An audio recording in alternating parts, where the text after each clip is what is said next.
महाराष्ट्र के मुख्यमंत्री एकनाथ शिंदे ने वर्सावा खाड़ी के पास सूर्य टनल का दौरा किया, जहां 17 दिन पहले मिट्टी धंसने से बड़ा हादसा हुआ था। इस हादसे में मिट्टी में दबे मजदूर राकेश कुमार को ढूंढने के लिए दोबारा सर्च ऑपरेशन शुरू किया गया। वसई के सूर्या प्रोजेक्ट हादसे के मामले में पोकलैंड ड्राइवर मजदूर राकेश यादव के परिजनों ने सरकार के खिलाफ कड़ी नाराजगी जताई है। मजदूर राकेश यादव की तलाश पिछले 17 दिनों से चल रही है और हादसा उसी वक्त हुआ जब काम के दौरान सिमेंट का गार्डन गिर गया था। प्रकल्पातल्या पाईपलाईनचं काम या ठिकाणी सुरू आहे आणि हा जो एक टनेल शाफ्ट आहे, या पुढचा जो भाग आहे हा टनेल आहे आणि याला हा जोडणारा शाफ्ट त्याच्यामध्ये स्क्वेअर याचं काम सुरू असताना काम करणारा जेसीबी ऑपरेटर राकेश यादव हा इसम काम करत असताना यामध्ये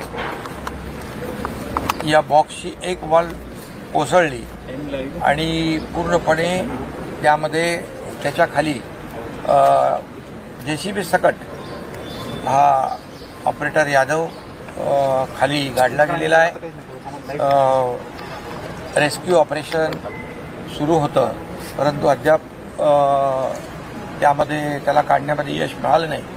म्हणून आज आम्ही NDRFची टीम काम करत होती, SDRF करत होती, PDRF होती, लोकल ज्या रेस्क्यू टीम आहेत त्या काम करत होत्या। आज आपण आर्मीला देखील या ठिकाणी पाचारण केलेलं आहे, नेव्हीला देखील पाचारण केलेलं आहे, ज्या कोस्टगार्डला देखील या ठिकाणी आपण बोलवलेलं आहे। आर्मीचे ऑफिसर देखील आहेत आणि नेव्ही आहे, कोस्टगार्ड आहे, NDRF आहे, SDRF आहे आणि TDRF आणि सर्व टीम जे आहे या ठिकाणी आणि लोकल जे रेस्क्यू टीम आहेत त्या देखील काम आता सगळं बघितल्यानंतर एक याच्यामध्ये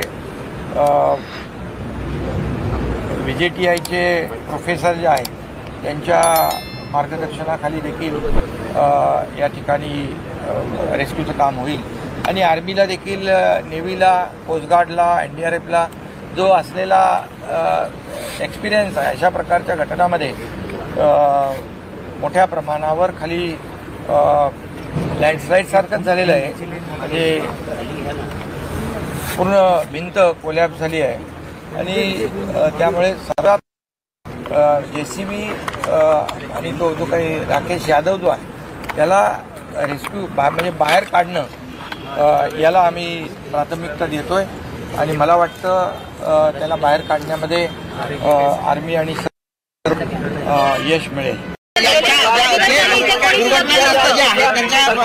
कुटुंबाला काय मदत नेमकी सरकारकडून करण्यात येणार आहे?